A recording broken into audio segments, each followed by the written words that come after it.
A continuación, José María Hermoso Rivero, que va a hablarnos de la epidemia de peste en 1569 en Sanlúcar de Barrameda, un lustro de crisis de la capital de los duques de Medina Sidonia. José María Hermoso Rivero, sanluqueño, historiador y docente en el Colegio Compañía de María. Pese a su juventud, veterano investigador y divulgador de la historia de nuestra ciudad, ha participado en numerosos foros de difusión histórica, como las Jornadas de Arqueología del Bajo Guadalquivir, el ciclo de temas sanluqueños o el propio Congreso Internacional de la Primera Vuelta al Mundo, en cuya edición de 2016, la primera, participó. Ha publicado asimismo en la Revista de Historia y Arqueología del Bajo Guadalquivir, Gárgoris, y coordina con el también historiador Antonio Romero Dorado la web de divulgación histórica de la CECONOCA. Tienes la palabra, José María. Muchas gracias, Manolo. Por segundo año tengo el gusto de que me presente. Bueno, lo primero, muchas gracias al excelentísimo Ayuntamiento por contar con este modesto profesor de secundaria, que es lo que soy básicamente, y especialmente a don Manuel Parodi, que siempre me engancha para este tipo de cosas. Y lo primero, lo tengo que decir porque la verdad que es muy emocionante, es cuando yo he visto entrar a mi amigo Juan Manuel Piñero, compañero de excavación y demás, me he imaginado hace 14 años los dos en el Cerro del Sombrerete de Granada, en la excavación de la ciudad de Medina Elvira. Y he visto, digo, hay que ver Piñero las vueltas que da la vida. De vernos nosotros una excavación allí a 1400 metros, bueno, 1400 no, pero a bastantes metros de altura, a vernos por fin como historiadores en nuestra ciudad, dando a conocer nuestra historia y nuestro patrimonio. Bueno, ustedes me preguntaréis por qué voy a hablar de la peste. Y les voy a decir, esta mañana un alumno mío que estaba sentado aquí, cuando vio que yo daba una conferencia, una ponencia, me decía, profe, si la peste es del siglo XIII, ¿cómo vas a hablar de la peste?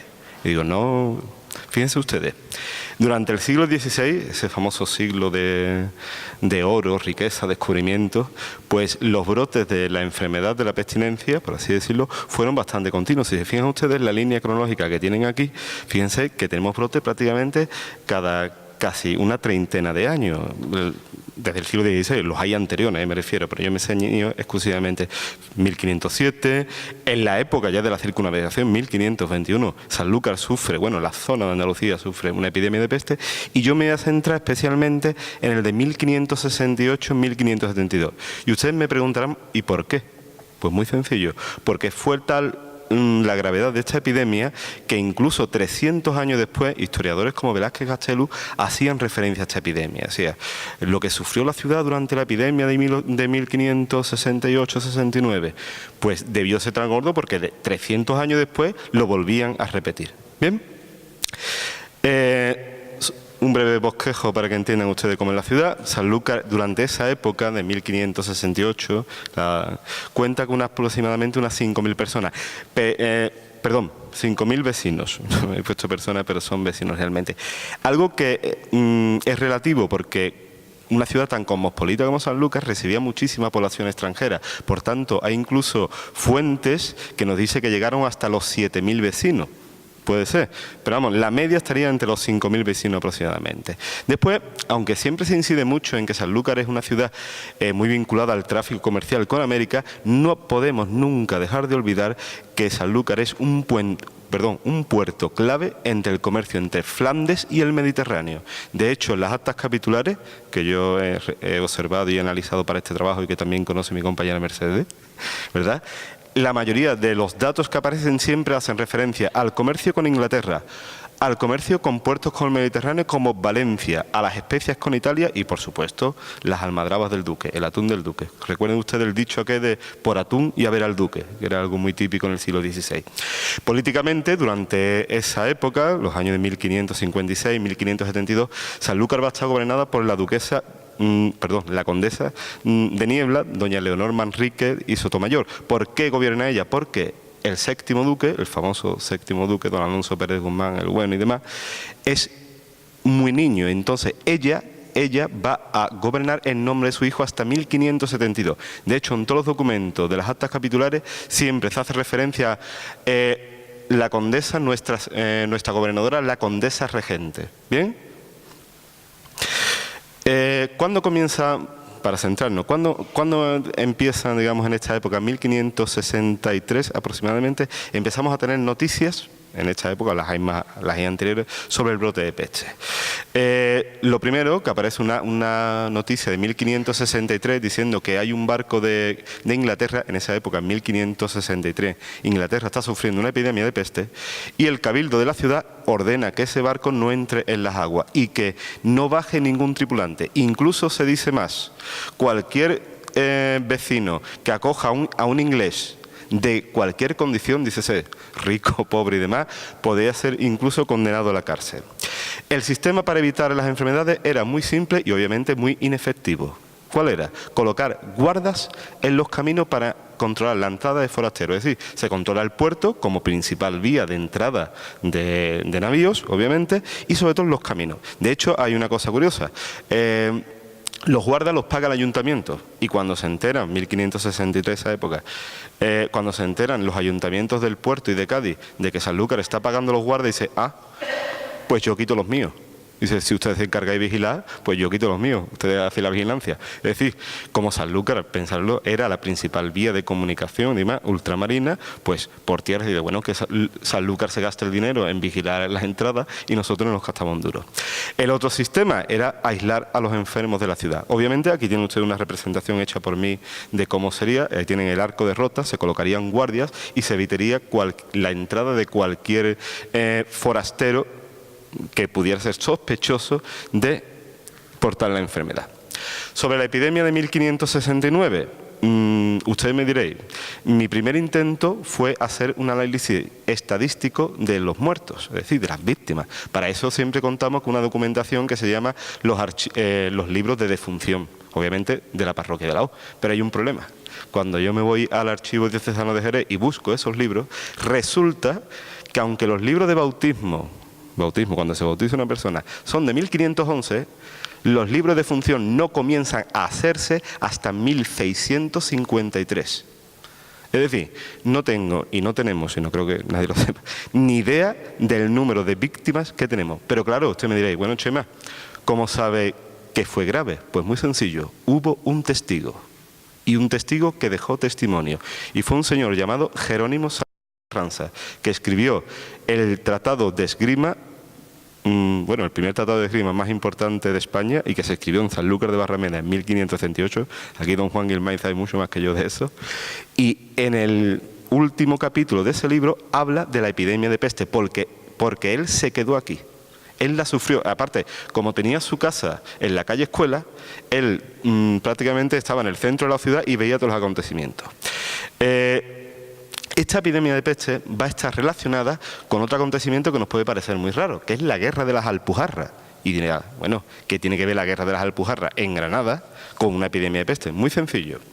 Tenemos una epidemia que comienza entre 1568, a final de 1568, y la Guerra de las Alpujarras de 1570. Y usted me dirá, bueno, ¿qué relación tiene? Muy bien.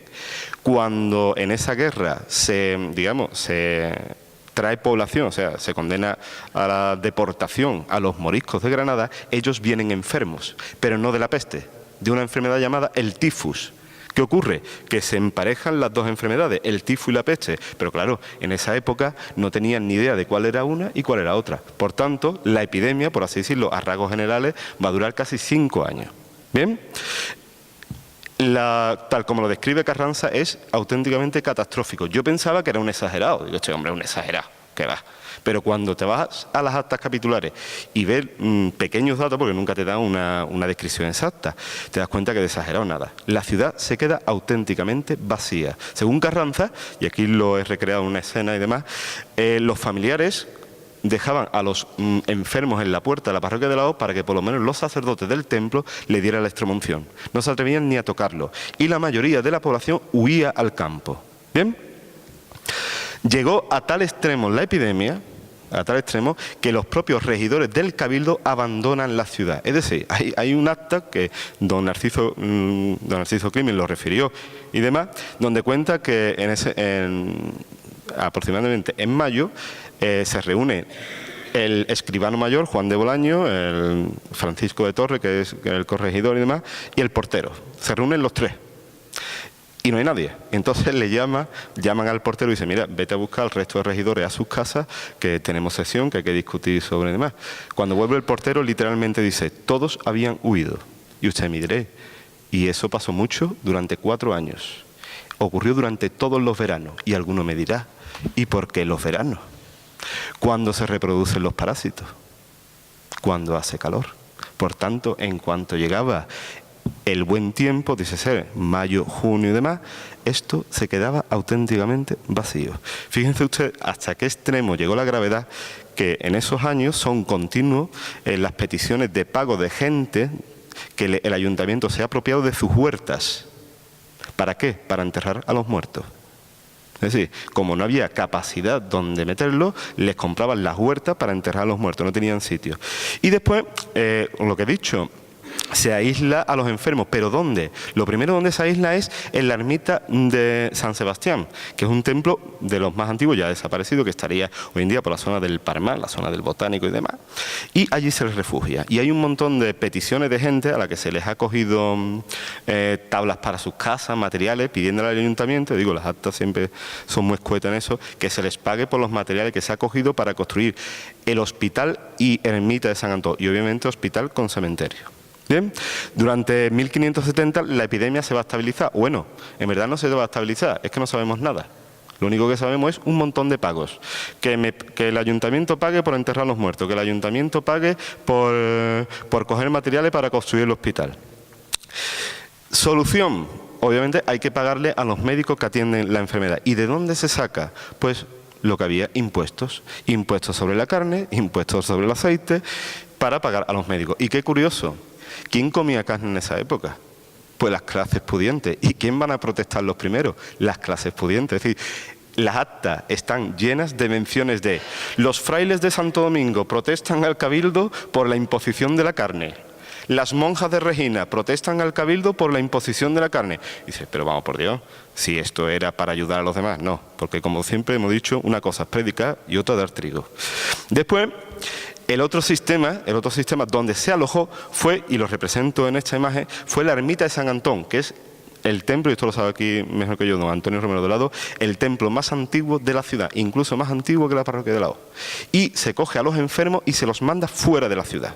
¿Bien? Pero claro, el cabildo llega con un pequeño problema. Dice, bueno, nosotros lo hemos echado, pero a estas criaturas habrá que alimentarlos. Y entonces se coloca una imposición sobre el aceite para pagar la manutención de esos enfermos. Y la otra obra, que fue una obra bastante gorda, era construir un alcantarillado para mejorar la evacuación de agua. Fíjense, en esta época, ya en 1570, aparece la palabra dehesilla, y me llama mucho la atención, como vivo por allí, pues en 1572 ya aparece el pago de la dehesilla y el arroyo de la dehesilla. Y en San Antón, que es el cementerio actual cementerio, que entonces no era cementerio, se construye un pozo y un broquel, que lo dicen las actas, para evacuar esas aguas de los enfermos. Piensen, ellos no sabían por qué se producía la enfermedad, pero una cosa la tenían muy clara. La contaminación de las aguas podía llevar, podía ser causa de la enfermedad. Muy bien. Y fíjense hasta qué extremo llega la dejadez de no poder combatir la enfermedad, que ya en 1571 se deja de colocar guarda. Es decir, que entre quien quiera, porque está claro que la enfermedad no la controlamos. ¿Cuándo termina oficialmente la enfermedad? Bueno, oficialmente, esto es curioso. En teoría, en 1572 regresa el duque de Medina Sidonia, es decir, los duques, tanto la condesa doña Leonor como el séptimo duque, que ya es mayor de edad, han estado 4 años fuera de la ciudad. Por aquí no ha aparecido ni Cristo. Perdón por la expresión, pero es que no, por aquí no aparece nadie. Y en 1572 vuelve el duque, ya convertido en señor de la ciudad de Sanlúcar, 1572, ya con su mayoría de edad. Bien, y hay un dato curioso. Ese mismo año los regidores han vuelto a marchar. Yo creo que fueron los que inventaron el veraneo, puramente dicho. Es decir, llegaba el verano y se iban y demás. Pero hay un dato curioso.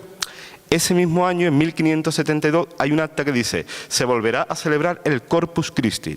Estamos teniendo en cuenta que la festividad del Corpus dentro del calendario litúrgico es de las más importantes. Y dice claramente, no se ha celebrado por falta de vecinos. Dice que aquí no tuvo que quedar nadie, tuvo que ir todo el mundo al campo.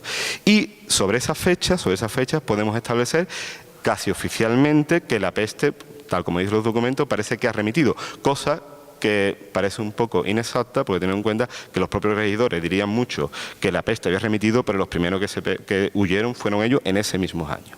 Y de esta forma, y sin extenderme mucho, aquí tienen un texto de la descripción, lo he puesto para que lean brevemente cómo describe Carranza esa epidemia de peste, y lo único que tengo que terminar, simplemente que aunque llamemos literariamente que esto fue el siglo de oro, realmente, y la gloria y demás, la gloria y el oro la vieron mucho, y el sufrimiento y la muerte la mayoría. Muchas gracias. Muy bien.